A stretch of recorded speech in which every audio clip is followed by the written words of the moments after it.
here that you can plant right now to help your garden out next year. Kevin and Spirito here from Epic Gardening, where it is our goal to help you grow a greener thumb. This is the easiest thing you can do. It's the laziest thing you can do in the garden right now.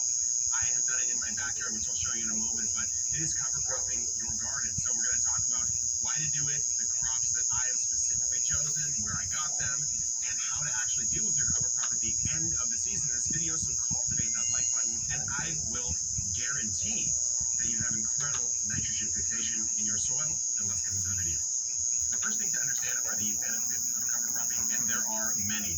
The first one is in the name. You are quite literally covering the soil with something living while you're not actively cultivating it for your vegetables or your fruits or just your edible garden. So that is the number one advantage. And what's that going to do for the soil? Well, number one, it's going to prevent any sort of evaporation and just getting crazy dry, baked and caked soil, because there's going to be plants in there and you're going to be watering and caring for them. The root matter is going to help hold the soil together, especially useful if you're growing a garden on a slope. I have a friend who did this. He has a crazy slope in his front yard, and he cover cropped the whole thing, and we had crazy rains, no problems whatsoever. So erosion's a really big benefit, but then you just get the benefits of the plants themselves and what those different species and varieties will do for the soil. So the first thing is going to be anything in the legume family is going to have a nitrogen fixation benefit, where it's taking atmospheric nitrogen and in partnership with bacteria in the root area around these nodules down there, it's going to actually take it and convert it into nitrogen that's going to be usable by the soil life that's going to be in the soil. So that's a huge, huge benefit. We all know about nitrogen fixation, but things like brassicas, like your broccoli, cauliflower style family, they're going to put out what are called exudates in the root area that can be used by soil life as well. And then also you have things like the daikon radish, any sort of taproot style plant that's going to grow deep is going to be mining nutrients from down in the subsoil, bringing it up. At the same time, it's going to be aerating that soil by creating a root that's going to go down and sort of pierce the soil. So when that dies and rots and is consumed by soil life, you're going to have a little bit more loose and aerated soil. There's another final benefit, and I'm not even listing all of them right now, where you have biofumigation. So if you plant things like mustard, you can actually have an inhibitory effect on things like nematodes that are pretty nasty pests that are very hard to get rid of. So there's a whole host of benefits to cover cropping. I'm going to be doing it in all of my raised beds and all of my uncultivated beds that you see right here every single fall, and maybe sometimes through the winter here in my zone. But now we need to talk about the actual varieties that I selected and which ones you should use for your garden. So this mix here is the mix that I've chosen to say fall cover crop mix from True Leaf Market. I'll put the link in the video description. But I'll just show you the breadth of varieties that are in this mix by sprinkling these seeds here on this surface. So all of these have the various benefits that we talked about. So if you want to keep life simple, just buy a fall or spring cover crop mix, depending on what time of year it is, and just plant that and don't worry about it. But just for the sake of education, let's talk about some of the different things in here and what they actually do. So I have wheat and then triticale, which is a wheat-rye cross. That's going to basically just keep the soil together, prevent that erosion. The roots are going to help dig out and aerate the soil. Then I have a variety of legumes in this mix. So we have hairy vetch, we have berseem and balansa clover. I also have Austrian winter peas. As a legume, that's going to be your nitrogen fixer, so that's the primary benefit to those. And then we have a couple random ones here. So I have forage collards and then yellow mustard. So the yellow mustard is probably going to be acting primarily as that biofumigant, so maybe attacking nematodes or any sort of thing that it would have an effect on pest or disease-wise.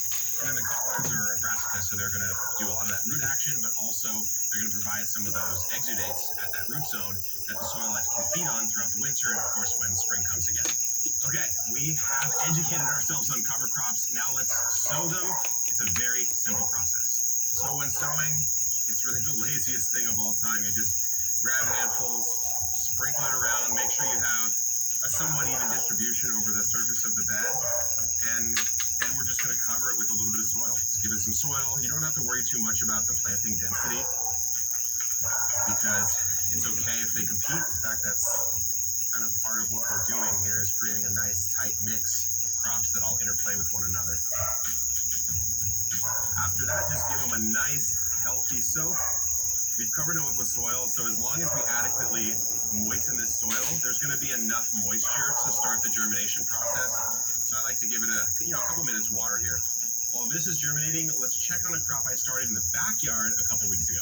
We're back here in the backyard where I've planted 2 different rounds of cover crops. Same mix, just a fall mix, but we're seeing one where it hasn't really started to flower yet, and then the one back there, which you'll see in a second, it has started to flower. So I want to talk about a couple different things. First of all, like the timing. When should you get rid of your cover crop, and how should you get rid of it? So a really good time to get rid of it is going to be when you start to see those flowers form, because then the cover crops have gone through their useful life. When you chop them down, they're not probably going to try to be coming back up too much because they flowered. They've already kind of got what they were supposed to get done in their evolutionary life. There's a couple things that you can do as far as how to actually process the cover crop when you're done with it. So a very easy and lazy way is just, we call it the chop and drop. So you take some hedge shears, something like this, and you can just come through and just clip this and just let it lie exactly where it is. Make really short work of this. It's like making a salad green, but probably not going to want to be eating this. So this is a really easy thing to do. You want to let this sit for maybe 2 to 4 weeks before you plant into it. In a second, I'll show you something more extreme where you can actually till and work it into the ground. And then the final thing you can do is just chop it.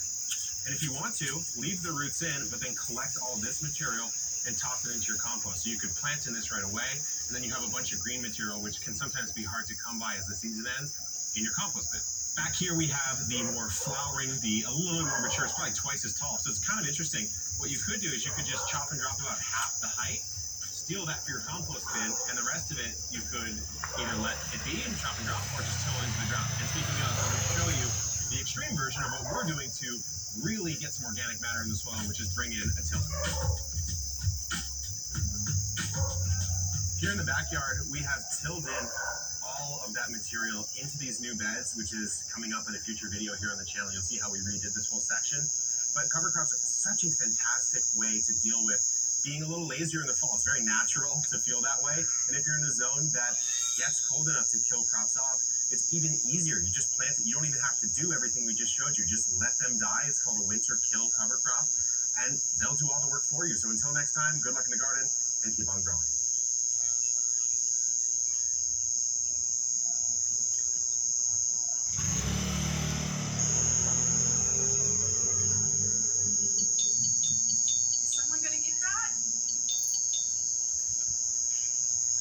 Hello. Hello.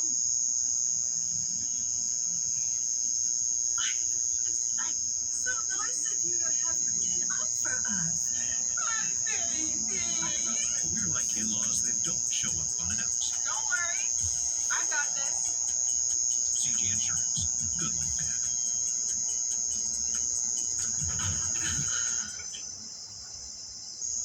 Introducing Speechula, the most natural sounding text-to-speech software on the market. Hey, I'm Joey, and I'm one of the 30 AI voices from Speechula. You listened to this video until now, and you probably couldn't tell I'm not a real human voice. That's because I understand exactly what each phrase is saying, and I know how to put inflections in my voice, just like a real human would do. I was coded in that way that my neuro-linguistic engine will analyze the phrases, and I'll understand when I'm enumerating something, when I have to emphasize a word, or I need to take a deep breath. But you don't have to worry about any of these things. With Speechula, you can generate as many voiceovers as you want with only 3 clicks. Yes, you heard me right. Only 3 clicks. Click number 1. Just paste the text you want to be transformed into speech in our online text editor. Click number 2. Choose the language and voice that you want to use. We offer male, female, and even kids' voices. And finally, click number 3. Click on Generate, and in 5 seconds your voiceover is ready to be downloaded. How cool is that? And you didn't have to pay a single cent, and didn't have to wait a week to receive your voiceover. We offer voices that are perfect for training videos, voices that are perfect for presentation videos, and voices that sound like Hollywood movie trailers, and even kid voices that sound joyful and innocent. All our voices have elements that make a voice sound, and include all the voice expressions needed to make people more engaged in your content and make it sound professional. Actually, 98% of the people hearing a voiceover generated with speech alone can't tell it's not a real human voice. This video is created with a voice from speech alone, and you are still here, watching and listening to what I have to say. That proves my point. So here is the deal. For a limited time, you're getting the deal of a lifetime. Normally, we will sell speech alone as a monthly recurring service. But today, because you were in the first 1,000 people to join, you get the special founders offer. You can get Speechalo for a ridiculously low one-time fee, no monthly returns. The price you see on this page is the lowest it will ever be. In fact, the price.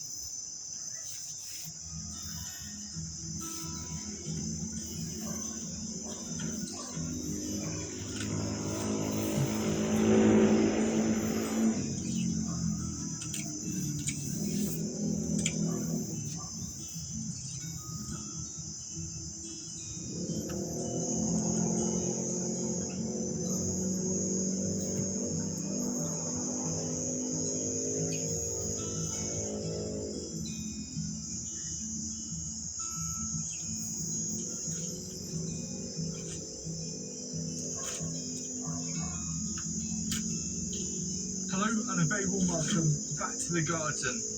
Now there are so many different ways of composting, but for me I try and keep things as simple as possible, and if you're into the simple methods that are also effective, then you'll enjoy this video that explains the lazy, no-nonsense way of composting that we've been using for around 15 years.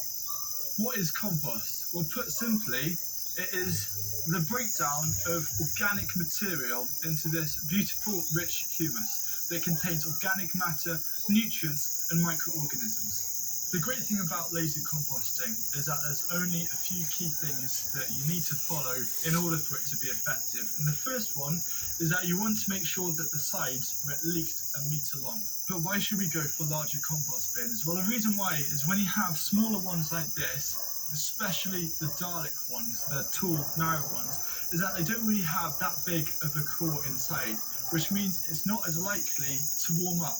And that warmth and heat that you get from bigger compost bins help promote the decomposition and make it the perfect environment for all the organisms that help break down that organic matter. There are two categories of ingredients to add into a compost bin. The first one are your green materials. These are high in nitrogen and tend to have a greater moisture content. The next are your brown materials. These are high in carbon and tend to have a lower moisture content.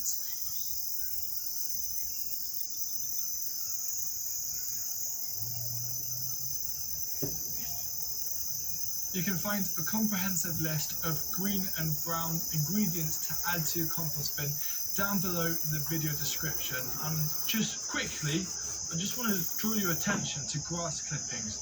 These are great, high in nitrogen, you can use them absolutely, but you want to use them sparingly, not thick layers in your compost bin, because these can make a sludgy, smelly mess. So instead, with grass clippings, apply them in fairly thin layers of around an inch or 2.5 to 3 centimeters, and it should be fine. Now, usually when you're just starting off making compost, there are different ratios of green and browns that are recommended to follow, and I usually go for the 2 parts brown to 1 part green. But with lazy composting, we don't worry about that at all. We just simply, whatever is available, no matter what time of year, we'll just put it on the compost bin. So for example, at this time of the year, as I'm cleaning up the garden, we've got quite a lot of brown material coming in, and we just put it on as and when. And the same applies for anything that you get in your house. If you have some veg scraps, the odd bag of used coffee grounds from your local cafe, all things like that can be added. There is really no need to worry about ratios as long as you follow one key rule. That one rule for lazy gardening is simply that you have to add diversity into your compost bin. It doesn't work if you just add 2 or 3 ingredients and let it be. You want to add as many different ingredients and materials on that list as possible. And I know, say during the growing season, you're going to get a lot of green materials, but that's fine. Just use lots of different green materials. Use whatever you have in your house, newspaper, cardboard, etc. You just want to add loads in smaller quantities of different things. And the reason why is because by using diversity, you're going to have that natural, or going to be a lot more of a natural balance in terms of pH, as well as the nutrients that are going to be available in your compost. For example, if you just use 2 or 3 different ingredients, you might be lacking some micronutrients. And the other thing is that by using the principle of diversity when adding to your compost bin, you're naturally going to get quite a good balance in terms of greens and browns anyway, so it just makes it even easier for you. You want your videos to look amazing, right? Part of that is shooting it correctly. But you know what? For you. For over 15 years, we've just been applying that principle of adding a wide variety of ingredients in a kind of little and often manner. We haven't had a single problem with our compost. It is that simple to do lazy compost. Now, when a bin is nearing completion, there's one more thing that I like to do.